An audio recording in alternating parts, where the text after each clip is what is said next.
नमस्तु सर्पोभ्य ये के च पृथ्वी मनो ये अंतरिक्ष ये दिवे तेभ्यो सर्पोभ्यो नमः। नमस्कार, उदय इंडिया डिजिटल में आपका स्वागत है। मैं हूँ पल्य अपराजिता। भगवान शिव के प्रिय सावन का पवित्र महीना चल रहा है। इस अवसर पर महादेव के साथ उनके गले में लिपटने वाले नाग देवता की पूजा भी की जाती है। जल्दी ही 9 अगस्त को नाग पंचमी का त्यौहार आने वाला है। उसके पहले मैं अपने विशेष कार्यक्रम भारतीय चेतना में आपके लिए सर्पों से संबंधित कुछ विशेष जानकारियाँ लेकर आ रही हूँ। हम सभी जानते हैं कि सर्पों की जीभ बीज से कटी हुई होती है। विज्ञान कहता है कि सर्पों की सुनने की शक्ति बहुत कम होती है और अपने दोधारी जीभ की इस संरचना के कारण सर्प सरलता से सुन लेते हैं। लेकिन इस विषय में भारतीय शास्त्रों एक कथा मिलती है जो ये बताती है कि क्यों सर्पों की जीभ के बीच से फटकर 2 हिस्से में बट गई। महर्षि कश्यप ने प्रजापति दक्ष की 17 कन्याओं से विवाह किया, जिनसे समस्त जातियों की उत्पत्ति हुई। उनमें से ही 2 का नाम था बिंता और कद्रु। कद्रु ने अपने पति से 1000 पुत्रों की कामना की, वहीं बिंता ने केवल 2 शक्तिशाली पुत्रों की। उनकी इच्छा अनुसार बिंता ने अरुण और गरुड़ 2 पक्षियों को जन्म दिया और कद्रु से 1000 नागों की उत्पत्ति हुई, जिनमें शेष नाग ज्येष्ठ थे। उनके बाद वासुकी जन्मे। 1000 नाग कुलों में 8 नाग कुल सर्वाधिक प्रसिद्ध हुए।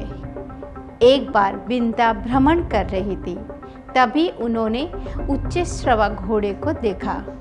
उनका शरीर दूध की भांति उज्जवल था और उसमें कहीं कोई कलंक नहीं था। बिंता ने ये बात अपनी कद्रु बहन को बताई तो उसने हंसी में कह दिया कि उस अश्व की पूंछ तो काली है।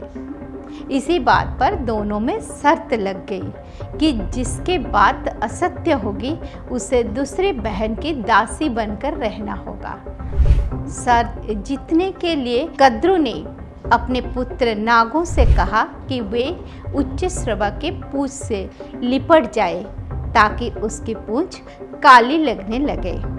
बहुत सारे नागों ने अपने माता के इस छल में साथ देने से मना कर दिया। तब कद्रु ने उन्हें श्राप दिया कि जो कोई भी मेरे आज्ञा नहीं मानेगा तो जन्मेजय द्वारा भविष्य में किए जाने वाले सर्प यज्ञ में भस्म हो जाएंगे।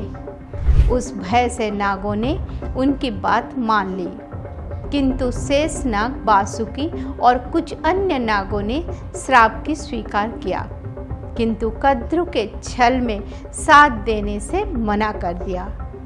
कद्रु की आज्ञा अनुसार नाग उच्चश्रवा की पूंछ से लिपट गए, जिससे बिंता ने अपनी पराजय स्वीकार कर ली और कद्रु की दासी बन गई। जब गरुड़ को अपने माता के दासत्व के विषय में पता चला तो वे कद्रु और नागों के पास आए और कहा कि वे उसकी माता को दासत्व से मुक्त करें। इस पर कद्रु ने कहा कि यदि वो उनके पुत्रों के लिए स्वर्ग से अमृत लेकर आ पाए तो वो बिंता को दासत्व से मुक्त कर देगी। गरुड़ तत्काल अमृत लाने अमरावती पहुँचे, जहाँ पर उनका देवताओं से घोर युद्ध हुआ। उस युद्ध में श्री हरि के कृपा और अपने शक्ति से गरुड़ ने सबको परास्त कर दिया।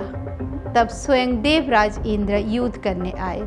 उन्होंने अपने वज्र से गरुड़ पर प्रहार किया, किंतु गरुड़ ने उस महान दिव्यास्त्र का प्रहार भी सह लिया। ये देखकर इंद्र ने उनके बल की प्रशंसा की और कहा कि वे अमृत नागों को नहीं दे सकते क्योंकि वो उसका दुरुपयोग करेंगे। इस पर गरुड़ ने कहा कि आप पहले मुझे अमृत देकर अपने माता को मुक्त करवाने दीजिए, उसके बाद आप उसे वापस ले आएंगे। इंद्र उससे प्रसन्न हुए और गरुड़ से वरदान मांगने के लिए कहा। तब गरुड़ ने वरदान मांगा कि आज से नाग ही मेरे प्रिय भोजन होंगे। योजना अनुसार गरुड़ अमृत लेकर नागों के पास पहुँचे और उसे कुसा पर रख दिया। अमृत देकर नाग प्रसन्न हो गए और कुंद्र से बिनता को दासत्व से मुक्त कर दिया। जब नाग अमृत पीने आगे बढ़े तब गरुड़ ने उनसे कहा कि बिना आचमन और स्नान किए अमृत पीने से उन्हें पाप लगेगा। ये कहकर गरुड़ अपने माता के साथ वहाँ से चल गए। उधर नागों ने सोचा कि अमृत का पान तो स्नान के बाद ही करना चाहिए।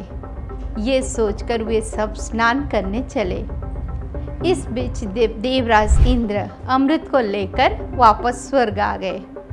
उधर जब नाग वापस आए तो उस कुसा पर अमृत कलश ना देखकर बड़े पछताए।